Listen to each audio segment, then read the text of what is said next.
Hello बच्चों, कैसे हैं आप। आशा करती हूँ आप सभी बहुत अच्छे होंगे। तो बच्चों, आज आपकी हिंदी व्याकरण की क्लास 6 का चैप्टर नंबर 15 शुरू करते हैं। आपके चैप्टर का नाम है बच्चों समास, जिसे हम कंपाउंड्स कहते हैं इंग्लिश में। ठीक है, चलिए शुरू करते हैं पाठ को। जिस प्रकार उपसर्ग, प्रत्यय व संधि के प्रयोग से नए शब्दों का निर्माण होता है, उसी प्रकार समास के द्वारा भी शब्दों का निर्माण किया जाता है। इसमें दो या दो से अधिक शब्दों के मेल से एक नया शब्द बनाया जाता है। अब यहाँ बच्चों कुछ पिक्चर्स दी गई हैं, देखिए, पढ़िए और समझिए। तो बच्चों यहाँ पर जो पिक्चर है, 10 है आनंद, तो सिर यानी जिसके 10 है आनंद यानी जिसके 10 सिर हैं, तो 10 सिर वाला जिसके हैं वो है दशानंद यानी रावण। ठीक है, जन्म से अंधा, तो ये क्या है, जन्मांध। जन्मांध बोलेंगे इसे, जो जन्म से अंधा होता है। लाल है जो किला, तो वो क्या है, लाल किला। ठीक है, अब यहाँ दशानंद, जन्मांध तथा लाल किला उपयुक्त वाक्यों के संक्षिप्त रूप हैं, जिसमें समास या संक्षिप्त पद कहते हैं। दो या दो से अधिक शब्दों के मेल से बने पदों को समास कहते हैं। दो या दो से अधिक शब्दों के मिलाने से जो नया शब्द बनता है उसे हम समाप्त पद या समासिक पद कहलाता है। ठीक है, जब दो या दो से अधिक शब्दों के मेल से एक नया शब्द बनाया जाता है तो उसे हम समास कहते हैं बच्चों। समास विग्रह, ठीक है, डिवीजन ऑफ कंपाउंड। अब आप यहां देखेंगे बच्चों, जो समास के सभी पदों को अलग अलग किया जाता है तो उसे हम समास विग्रह कहते हैं। ठीक है, जो अलग होते हैं। अब यहां देखेंगे समस्त पद, एक तरफ समस्त पद है, एक तरफ समास विग्रह है। अब यहाँ सूर्योदय है, तो सूर्योदय को हम किस प्रकार जो विग्रह कर सकते हैं वो कैसे करेंगे, सूर्य का उदय। अब यहाँ त्रिलोक है, त्रिलोक को तीन लोकों का समूह, तीन लोकों का समूह। ठीक है, अब है नगरवास, नगरवास है नगर में वास। ठीक है, अब यहाँ देखेंगे मुख्य बिंदु, समास दो पदों का सार्थक मेल होता है। जो समास है वो दो पदों का सार्थक मेल होता है।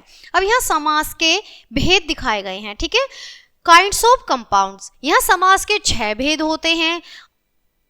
अव्ययी भाव समास, सत्पुरुष समास, कर्मधारय समास, बहुब्राही समास और द्विव्रीहि समास और द्वंद्व समास। ठीक है, अब यहाँ अव्ययी समास के बारे में पढ़ेंगे। सबसे पहले, जिस समास में पहला पद अव्यय हो और समस्त पदों से अव्यय का बोध हो उसे अव्ययी भाव समास कहते हैं। जैसे अब यहाँ पर देखेंगे बच्चों, यहाँ पर कुछ तालिका दी गई है जिसके उदाहरण के रूप में है ना, जिसे हम समझेंगे अच्छे से। अब यहाँ समस्त पद है, यहाँ समास विग्रह है, यहाँ पहला पद है और यहाँ दूसरा पद है। ठीक है, अब यहाँ देखेंगे आजीवन, ये समस्त पद है हमारा आजीवन, और आजीवन जो है समास विग्रह क्या होगा, जीवन रहने तक। ठीक है, और पहला पद है आ और दूसरा पद है जीवन। ठीक है, आजीवन। या यहाँ है यथाशक्ति, शक्ति के अनुसार, समास विग्रह हो गया शक्ति के अनुसार, यथाशक्ति। और यथा क्या है हमारा, पहला पद है और दूसरा है शक्ति पद। ठीक है, आइए आगे बढ़ते हैं। इन शब्दों में पहला पद अव्यय है और यही प्रधान भी है। इससे समस्त पद या अव्यय का बोध प्रकट कर रहा है। ये सभी शब्द अव्ययी भाव समास के उदाहरण हैं। यहाँ अन्य उदाहरण भी हैं, जैसे समस्त पद है रातों रात, रातों रात, एक ही रात में। ठीक है, बेखटके समस्त पद आ गया और समास विग्रह है बिना खटके। ठीक है, यहाँ अलग अलग दिए गए हैं। आप देखेंगे साफ साफ, साफ साफ को हम किस तरह से समास विग्रह करेंगे, बिल्कुल साफ। ठीक है, भरपेट, भरपेट को करेंगे पेट भरकर। ठीक है, अब यहाँ पर जो तत्पुरुष समास है, सेकंड हमारा तत्पुरुष है, तो तत्पुरुष को किस प्रकार से देखेंगे, जिस समास का दूसरा पद प्रधान हो और पहले पद के विभक्ति चिन्हों या उपसर्गों को कारण चिन्हों का लोप हो जाए उसे हम तत्पुरुष समास कहते हैं। जैसे यहाँ पर दिए गए हैं बच्चों, अब यहाँ दिए गए हैं, आप देखेंगे गंगा जल, गंगा जल का जो समास विग्रह है गंगा का जल। ठीक है, अब यहाँ पहला पद है गंगा और जल है यहाँ दूसरा पद। अब यहाँ देखेंगे स्वर्गवास, स्वर्गवास का जो समास विग्रह वो है स्वर्ग में वास। अब यहाँ पहला जो है पद हमारा स्वर्ग है और दूसरा वास।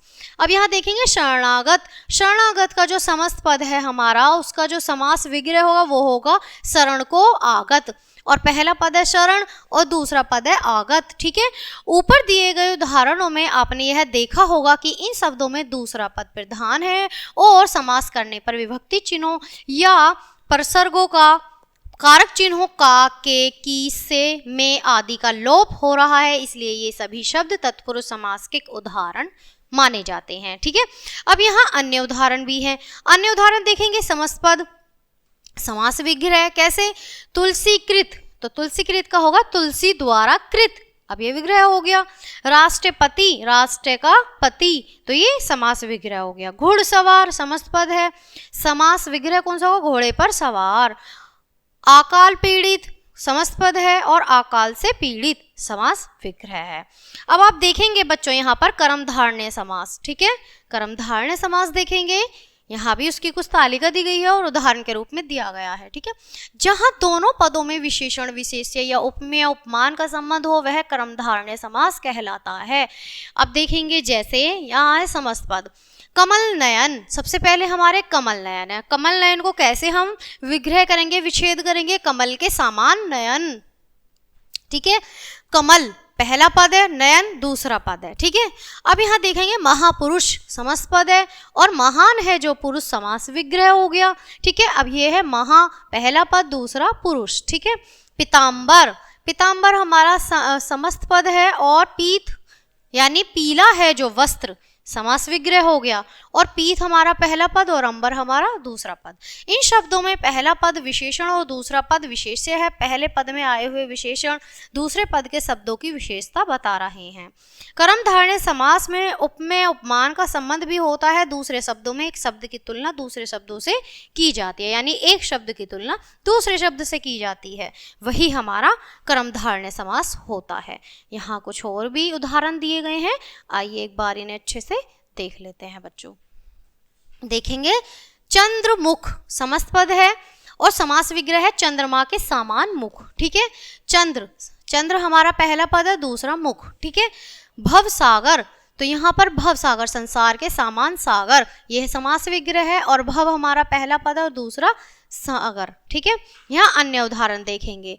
अब देखेंगे बच्चों समस्त पद और यहाँ समास विग्रह। ठीक है, भुज दंड, दंड के समान भुजाएं, अब यहाँ देखेंगे समास विग्रह। ठीक है, कृष्ण सर्प, यहाँ कृष्ण सर्प दिया गया है समस्त पद और कृष्ण काला है जो सांप, ये है समास विग्रह। ठीक है, यहाँ घनश्याम, जो घनश्याम है वो हमारा समस्त पद है, घन के समान श्याम, ये समास विग्रह है।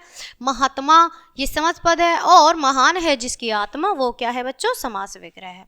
अब देखेंगे बच्चों बहुव्रीहि समास। ठीक है, फोर्थ है हमारा बहुव्रीहि समास। चलिए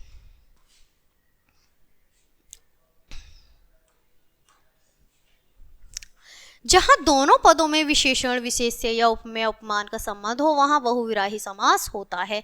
जैसे दशानन, सबसे पहले दशानंद है, दशानंद क्या है, 10 है आनंद मुख, जिसके 10 है मुख उसको क्या कहेंगे, रावण, और पहला पद हमारा 10 आनंद हो जाएगा दूसरा पद। ठीक है, लवोंदर, लवोंदर होगा लंबा है अदर, यानी पेट जिनका लंबा है वो है श्री गणेश, तो यहाँ पर लंबा और उदर, ये पहला पद है लंबा दूसरा है उदर। ठीक है, चलिए पीताम्बर, पीला, पीला है अंबर, वस्त्र जिसका, जो पीले वस्त्र पहनते हैं वो कौन है, श्री कृष्ण। ठीक है, यहाँ समास विग्रह हो रहा है। और पीत, पीत, पीत और अंबर। ठीक है, पीत हमारा पहला पद है दूसरा अंबर। चलिए इन शब्दों में दोनों ही पद प्रधान नहीं है, ये दोनों ही पद किसी तीसरे अर्थ की ओर संकेत कर रहे हैं, जैसे दशानन रावण की ओर और लमोंदर गणेश की ओर तथा पीताम्बर कृष्ण की ओर। ये बहुव्रीहि समास के उदाहरण है बच्चों। अब यहाँ देखेंगे बच्चों बहुव्रीहि समास के कुछ अन्य उदाहरण भी। चंद्रशेखर, अब यहाँ पर देखेंगे समास विग्रह चंद्र यानी चंद्रमा और जिसके शेखर यानी सिर पर शंख। ठीक है, बारहसिंगा, बारहसिंगा को किस तरह से हम समास विग्रह करेंगे, 12 सींग है जिसके, एक विशेष हिरण। ठीक है, गजानन, गज हाथी, गज कहते हैं हाथी, हाथी के समान आनन यानी मुख, आनन है मुख, हाथी के समान है जिसका मुख वो है गणेश, श्री गणेश। ठीक है, चलिए आगे बढ़ते हैं। आगे है द्विगु समास। ठीक है, द्विगु समास के बारे में पढ़ेंगे। जिस समास का पहला पद संख्यावाचक हो उसे द्विगु समास कहते हैं। जैसे यहाँ है पंचवटी, अब समास विग्रह है 5 वृक्षों का समूह, तो पंच पहला पद है, दूसरा है बटी, ठीक है, दूसरा पद। यहाँ है तिरंगा। अब यहाँ पर देखेंगे समास विग्रह है तीनों रंग का समूह, ठीक है। अब यहाँ है ती पहला पद है और रंगा दूसरा पद आ गया, ठीक है। त्रिलोकी 3 लोकों का समूह, समास विग्रह हो गया त्रिलोकी का, 3 लोकों का समूह। अब यहाँ है त्रि पहला पद है और लोकी ये है दूसरा शब्द, ठीक है, दूसरा पद, सॉरी। आगे देखेंगे, दिए गए उदाहरणों में पहला पद संख्यावाचक और दूसरा किसी वस्तु का बोध कराने वाला है। यहाँ दूसरा पद प्रधान है, इसलिए ये सभी शब्द द्विगु समास के उदाहरण हैं। अब यहाँ देखेंगे अन्य उदाहरण। त्रिभुज समास विग्रह है 3 भुजाओं का समूह, ठीक है। यहाँ है चौराहा यानी 4 राहों का समूह, तो समास विग्रह हो गया 4 राहों का, चित्र भी है 4 राहों का समूह। चलिए, आप समझ पा रहे होंगे बच्चों, द्विगु समास यहाँ पर समाप्त हो गए। अब आगे बढ़ते हैं द्वंद्व समास, ठीक है। द्वंद्व समास का अर्थ है दोनों, अर्थात जिस समास के दोनों पद प्रधान हो वह द्वंद्व समास कहलाता है। इसमें इनको मिलाने वाले समुच्चय बोधक अव्यय और तथा एव व का लोप हो जाता है। अब यहाँ देखेंगे बच्चों,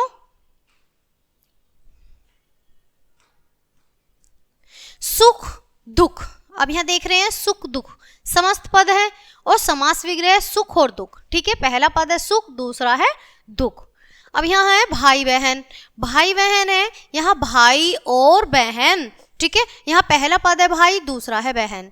ऊपर दिए गए उदाहरणों में दोनों ही पद, पहला पद और दूसरा पद प्रधान है, जिनके बीच में और शब्द का लोप हो गया है। विग्रह करने पर इन दोनों पदों के बीच में और शब्द का प्रयोग हुआ है। ये सभी शब्द द्वंद्व समास के उदाहरण हैं। चलिए, अन्य उदाहरण, यहाँ और भी उदाहरण दिए गए हैं बच्चों, ठीक है। जैसे दाल रोटी, तो हमारा समस्त पद है और समास विग्रह है दाल और रोटी। समस्त पद है राजा रंक और समास विग्रह है राजा और रंक, और लगा दिया है दोनों में, ठीक है। छल कपट, छल और कपट। सीताराम, सीता और राम, ठीक है। आगे बढ़ते हैं बच्चों। अब देखेंगे यहाँ पर समास व संधि के अंतर। Different between compound and joining, ठीक है। यहाँ पर क्या है, समास व संधि में अंतर दिए गए हैं। समास व संधि प्रमुख अंतर इस प्रकार हैं। समास शब्दों के मेल को कहते हैं, जबकि संधि वर्णों के मेल को कहा जाता है बच्चों। संधि में वर्णों में वर्ण परिवर्तन, यानी संधि में जो वर्ण होते हैं वर्ण परिवर्तन भी होता है, जबकि समास में प्राय ऐसा नहीं होता। जो समास होते हैं उनमें परिवर्तन नहीं होता, वो संधि में परिवर्तन होता है। संधि में विभक्ति या शब्दों का लोप नहीं होता, जबकि समास में विभक्ति या शब्दों का लोप होता है। अब यहाँ स्मरणीय बिंदु देखेंगे बच्चों। अब तक हमने अपने पाठ में क्या पढ़ा, एक नजर डालते हैं। जब 2 या 2 से अधिक शब्दों के मेल से एक नया शब्द बनाया जाता है तो उसे हम समास कहते हैं बच्चों, ठीक है। जब समास के सभी पदों को अलग अलग किया जाता है तो उसे समास विग्रह कहते हैं। अब यहाँ पर समास के 6 भेद होते हैं बच्चों। अव्ययी भाव समास, तत्पुरुष समास, कर्मधारय समास, बहुव्रीहि समास, द्विगु समास और द्वंद्व समास। आशा करती हूँ पाठ अच्छे से समझ में आया होगा, समास सारे आपको अच्छे से समझ आए होंगे। तो बच्चों, इसी प्रकार से अगले पाठ में मिलते हैं हम आपसे। तब तक के लिए बाय, थैंक्स फॉर वॉचिंग।